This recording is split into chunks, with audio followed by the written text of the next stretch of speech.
Yep, gotcha, bud. All right, let's go ahead and get started. Mark, I see you have your hand up. Let's go to Mark Long and then Hayes to get us started. Hey, Todd. I'm just curious. I mean, obviously, you've prepared for Philip before. You've prepared for the Colts a ton. How do you prepare for the two of them together, and how different is that going to be when you haven't seen them in preseason? Well, I mean, obviously, they've been together before. Coach Rick and then, or Coach Wright, excuse me, and Philip have been together. So we kind of go back and take a look at some of the stuff they did when they were together in 14 and 15 out at the Chargers. But it's very similar to what they do. I think it's his offense. Philip has familiarity with the offense.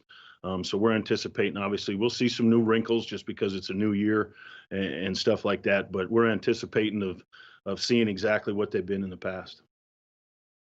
Can you pinpoint your, I don't want to say lack of success because you have beaten him, but the guy's been pretty good against your defense for a number of years. I mean, obviously he's a talented guy.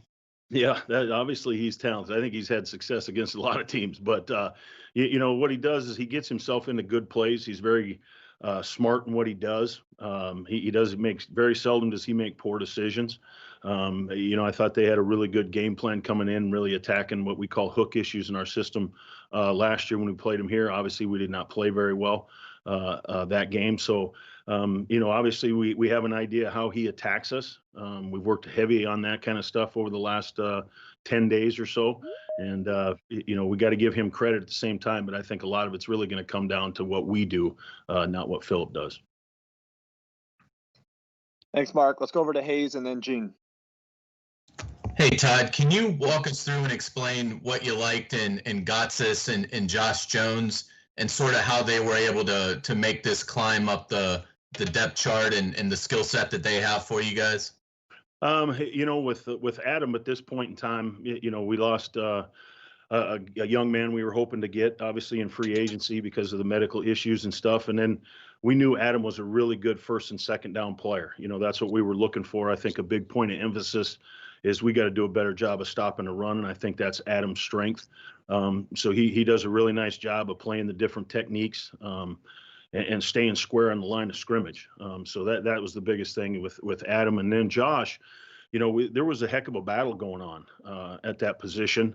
And, what we've seen out of Josh maybe in the past and stuff was not what we've seen since he's been here. He's had a tremendous, tremendous camp.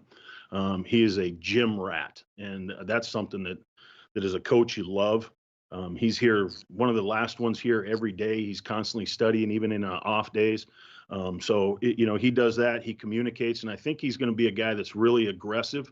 If you guys all remember Jonathan Cyprian, when he was in the box, he was basically a glorified linebacker, and that's really what Josh has shown us since he's been here. And once again, the emphasis is us stopping the run, and I think he's going to help us try to do that. Great, thank you. You betcha. Thanks, Hayes. Let's go Gene and then over to Gary Smits. Hey, Todd. I know that your defense has undergone a significant makeover since last year, and you are facing a different quarterback this time. But how do you account for what happened in the Week 17 game last year, where your defense got run on, got passed on pretty good in the first half, and virtually played a perfect game in the second half? I mean, was this about gap responsibility for some of the line? And obviously the offense had a good second half too, and that helped. But what was so different from one half to the next against Indy in Week 17? A lot of it is, we're an 8-man front spacing. If one guy gets out of their gap and they find it, it's one-on-one with the safety. So, a lot of it was in the first half of gap accountability. And, we've talked about the communication stuff, in the passing game, but that was the biggest thing. They calmed down. I think they were pressing right away. If you remember, some of the young men we had playing there, they haven't had a lot of experience. So they, obviously were pressing, and I think they calmed down, and, credit to the players that was here and played in that game that played a heck of a second half for us. Thanks. Thank you, Gene. Let's go over to Smitter, and then we'll go to Jordan. Hey, Todd, can you talk about what does it speak to Josh Allen's maturity that he was elected a captain? Can you comment on that part of him off the field?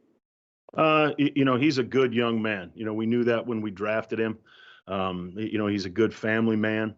He's constantly talking about his family, and he's got a life outside of football, which I think a lot of the guys really respect. But when Josh steps in the room, he's extremely hard worker. He communicates, works well with his teammates, and obviously they appreciate that. And he's not only just trying to get himself better, he tries to get everybody better. KC, being a young guy, they're constantly together. Same thing he used to do with Calais. When Calais was here, he's kind of taken Casey underneath his wing, and he's a great role model, not only in the building, but outside of the building. And I think our team sees that. Okay, thank you, Coach. You betcha. Thank you. Let's go over to Jordan and then over to John Reed. Hey, Coach, talking about stopping the run a little bit more.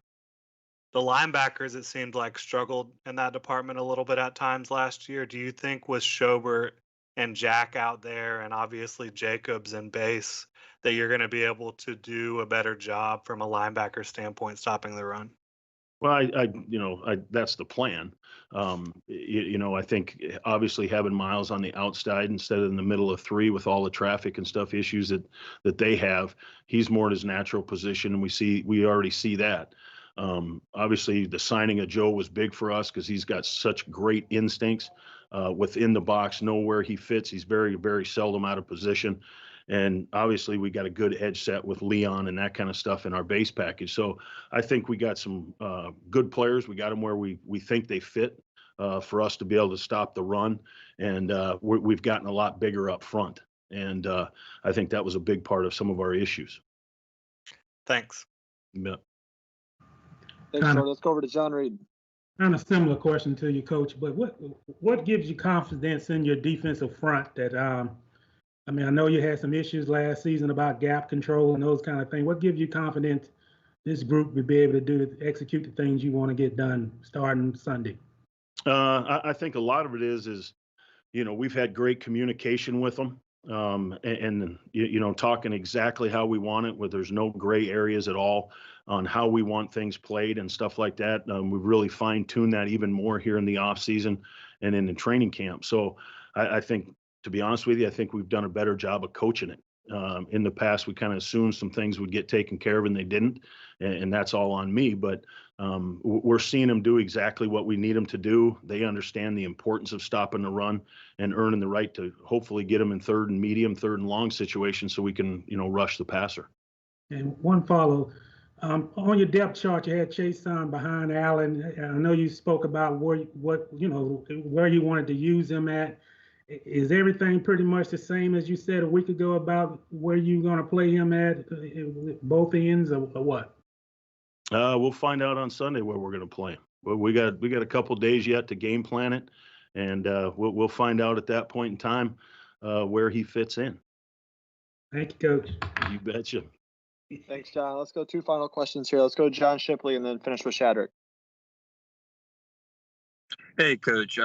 How do you feel just after seeing a few weeks of Timmy Jernigan in camp with y'all? How do you feel just about the impact that he can potentially make in that rotation this year? Obviously, I really like him. He's a very strong player. He can play a couple different positions. He can play defensive tackle, and he can play nose guard, which gives us a lot of flexibility with our guys inside. I think there's, out of the 4 players that we have in there, I think 3 of them can all play multiple positions, and they've done it, and they've shown it in the league that they can do it. So obviously that's one of the strengths, but I really think he's a very good run defender, very, very hand strong, and can sit in there and anchor. He's got enough explosiveness to get on the edge of some guards, and he can also help us in the pass. But once again, we came in and we like him because his ability to get in there and anchor and help stop the run. Thanks, Coach. Appreciate it. Thanks, Shipley. Let's finish up with Shadrick. Hey, Coach.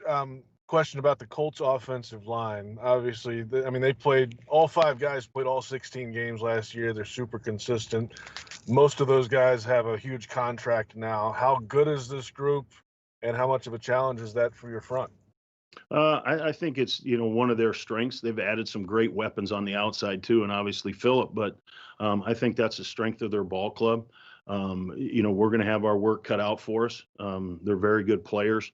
I think we have some good matchups that we're going to try to get to in different situations and stuff like that. But it is definitely their strength, and we're going to have to challenge our guys up front. It's been a week where we have challenged the heck out of our front, and they're one of the best fronts in the league, and we're fortunate enough that we get to see them twice a year. All right. Thank you, Washer. Appreciate All it. right, We'll see you fellas. next Thank week. you. Have a great rest of your week, man. Ladies. Thanks, guys.